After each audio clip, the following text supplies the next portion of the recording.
Good evening everyone, my name is Eleanor Burke and I'm the writer and director of Fillu and the artistic director and founder of Green Opera. Green Opera is a London-based opera company. All of our productions are environmentally sustainable. To find out a bit more about Green Opera, please visit greenopera.co.uk or follow us on social media. Thank you. Hello, I'm Chloë Allison.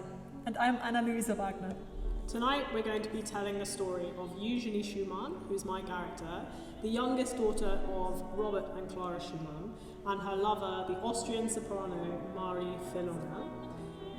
Fillu came to live with the Schumanns and to study with Clara when the two women were in their early 20s. Eugenie was a pianist and she played for Fillu's rehearsals and her coaching sessions with Clara, and the two women grew closer and then eventually fell in love. However, over time, the dynamics in the Schumann household grew increasingly difficult as Eugenie's sister, Marie, grew jealous of the intimate relationship between Eugenie and Fillu.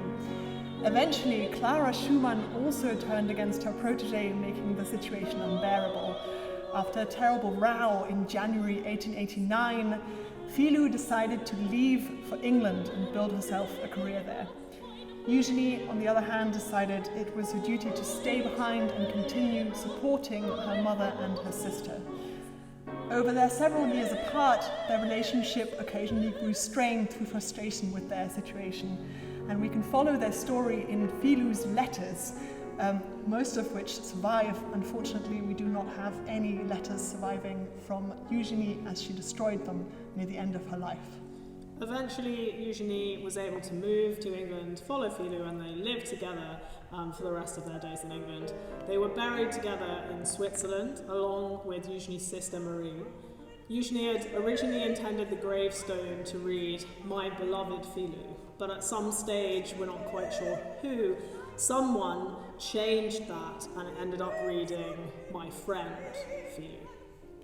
A couple of years after Fillu's death, Eugenie wrote her memoirs, in which she gives a very personal insight into the dynamics of the Schumann household and in part explains her decision why she felt it her duty to stay behind and not follow Fillu to England. In these memoirs, she describes at length her extended family, many of whom she actually spent very little time with, but Fillu, her lifelong partner, is only mentioned 2 or 3 times as a friend.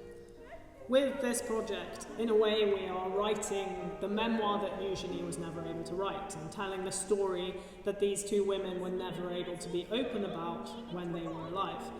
We do it through Eugenie reading letters from Fillu that she's kept, and she's looking through them after Fillu has died, as she's writing her memoir perhaps, and she remembers their life together and we tell their story. In doing so, we sing lots of songs that are usually sung by men about women, and obviously sing them women about women. And we centre on the operatic stage a kind of love and a diversity in love that is not usually found there. We really hope you enjoy it.